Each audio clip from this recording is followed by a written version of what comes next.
অন্নপূর্ণা যোজনার ফর্ম নিয়ে এবার বড়সড় সুখবর দিল মুখ্যমন্ত্রী শুভেন্দু অধিকারী। হ্যাঁ বন্ধুরা, অন্নপূর্ণা যোজনায় আবেদন পদ্ধতি এখন আরও সহজ করে দিলেন মুখ্যমন্ত্রী। এবার আর দেওয়ার প্রয়োজনই পড়বে না এত সব তথ্য।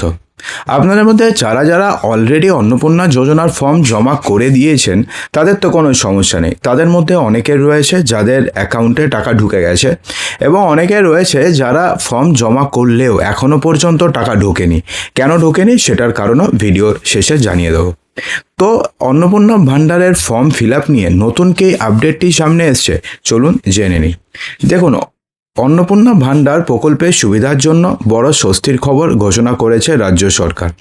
যারা আগে থেকে এই প্রকল্পের আওতায় রয়েছেন তাদের নতুন করে আবেদন করার সময় সমস্ত তথ্য আবার জমা দিতে হবে না।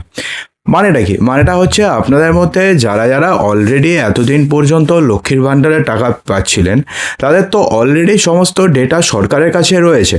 শুধুমাত্র কি হচ্ছে যে লক্ষ্মীর ভাণ্ডারে যে ডেটা রয়েছে সেগুলো অন্নপূর্ণা ভাণ্ডারে মাইগ্রেট হয়ে যাচ্ছে, অর্থাৎ সেম ডেটা মাইগ্রেট হয়ে যাচ্ছে, নাম, অ্যাকাউন্ট নাম্বার, সমস্ত কিছু। যদি না আপনাদের অ্যাকাউন্ট নাম্বার চেঞ্জ হয় তাহলে পরে একটা বড় সড়ো চেঞ্জ করতে হবে, না হলে পরে সমস্ত কিছু ডাইরেক্টলি মাইগ্রেট হয়ে যাচ্ছে।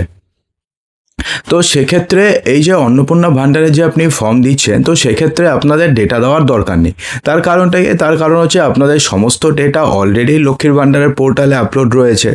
তো সেক্ষেত্রে নতুন ডেটা দিতে হবে শুধুমাত্র যারা নতুন করে আবেদন করছেন, অর্থাৎ যারা এতদিন পর্যন্ত লক্ষ্মীর ভাণ্ডারের সুবিধা পাননি, সে হয়তো বয়স হয়নি বা অন্য যে কোনো কারণেই হোক না কেন।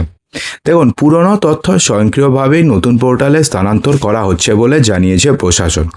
অন্নপূর্ণা ভাণ্ডারের নতুন আবেদন প্রক্রিয়া নিয়ে সম্প্রতি একটি বিভ্রান্তি তৈরি হয়েছিল। অনেক উপভোক্তার আশঙ্কা ছিল প্রকল্পের সুবিধা চালিয়ে যেতে গেলে আবার শুরু থেকে সমস্ত নথি এবং তথ্য জমা দিতে হবে। তবে সরকারের তরফ থেকে স্পষ্ট জানানো হয়েছে যে পুরনো সুবিধাভোগী যারা রয়েছেন তাদের ক্ষেত্রে এই ঝামেলা খুব একটা থাকছে না। আর সত্যি কথা বলতে কি, অন্নপূর্ণা ভাণ্ডারে আপনি যে ফর্ম ফিল আপ করছেন না, এটার সাথে অন্নপূর্ণা ভাণ্ডারের দূর দূরান্ত পর্যন্ত কোনো সম্পর্ক নেই।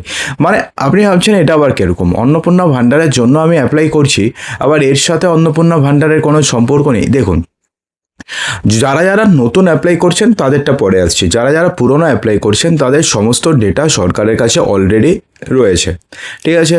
তো সেক্ষেত্রে এই ফর্মটি নেওয়া হয়েছে শুধুমাত্র তাদের একটি ডিজিটাল ডেটাবেস তৈরি করবে যে তাদের ফ্যামিলির বর্তমানে কন্ডিশন কি রয়েছে, তারা কি রেশন কার্ড ইউজ করে, তাদের বাড়িতে কি রয়েছে, তাদের নামে জমি রয়েছে কি না, অথবা তাদের বাড়িতে কার রয়েছে কি না, অথবা তারা রেশন সামগ্রী তোলে কি না, বা তাদের ইয়ারলি ইনকাম কত টাকা ইনকাম হওয়ার পরেও তারা কত টাকার মানে কি রেশন কার্ড তারা ইউজ করছে, তারা ফ্রিতে রেশন তুলছে কিনা, এই সমস্ত জাস্ট ডেটাবেস একটা তারা তৈরি করে রাখছে আলাদাভাবে।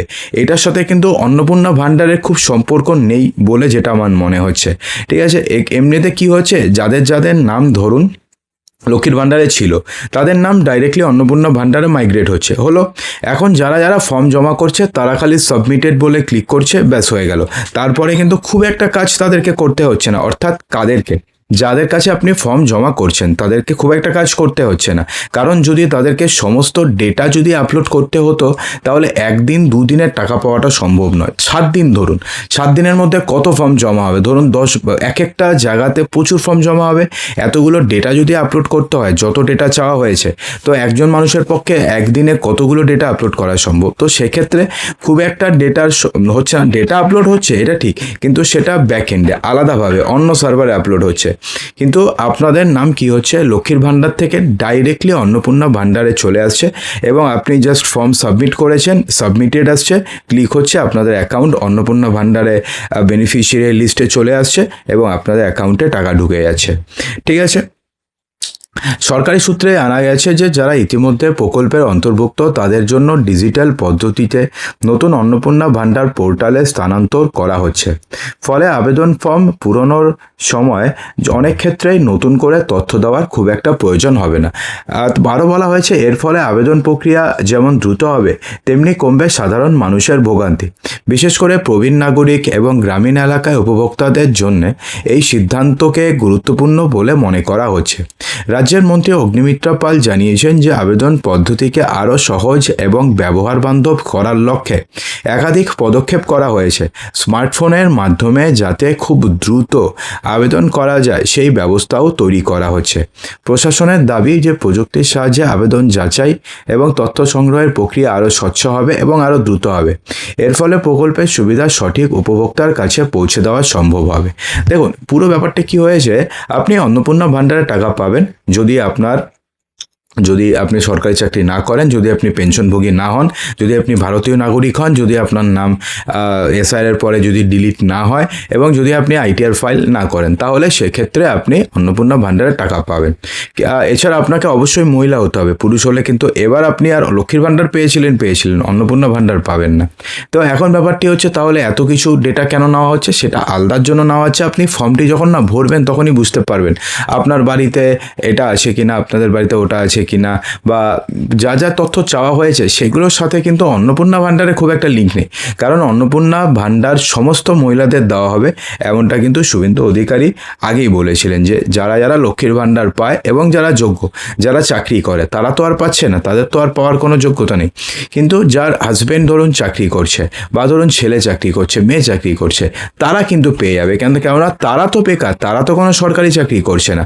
তো সে কারণে এই জাস্ট খালি কিছু কন্ডিশন লাগানো হয়েছিল যে যিনি নেবেন তিনি যেন কোনো সরকারি প্রকল্প যেন না পান, বা তিনি যাতে কোনো প্রকারের সরকারি চাকরি না করেন। জাস্ট এটাকে দেখেই বা এটাকে বাদ দিয়ে বাকি সবাইকে দেওয়া হবে অন্নপূর্ণা ভাণ্ডারের টাকা। ঠিক আছে? তো এছাড়াও আরও একটা ভিডিও বানাবো এরপরে, যেখানে আপনাদের জানাবো যে প্রথম কিস্তির টাকা পেলেও এই 3টি তথ্য যদি আপনি না দেন, তাহলে দ্বিতীয় কিস্তির টাকা কিন্তু আপনি ভুলেও পাবেন না। অর্থাৎ আপনি জুন মাসের টাকা তো পেয়ে গেলেন, ভাবলেন জাস্ট যা হয়ে গেল, আমার তো টাকা এখন প্রতি মাসে আসতে থাকবে, কিন্তু সেটা ভুল। আপনাদের টাকা জুন মাসে পেয়েছেন, জুলাই মাসে ধরুন পেয়ে গেলেন, অগাস্ট মাসে পেয়ে গেলেন ধরুন কোনো কারণে, কিন্তু যখন ভেরিফিকেশন হবে তখন কিন্তু আপনাদের নাম বাদ চলে যাবে। তো কোন 3টি ফর্ম আপনাকে দিতে হবে সেটি যদি জানতে চান তাহলে কমেন্ট বক্সে জানাবেন, তাহলে আমরা তাড়াতাড়ি ভিডিও করে দেবো, নাহলে কালকে করতে হবে। তো অসংখ্য ধন্যবাদ ভিডিওটি সম্পূর্ণ দেখার জন্য।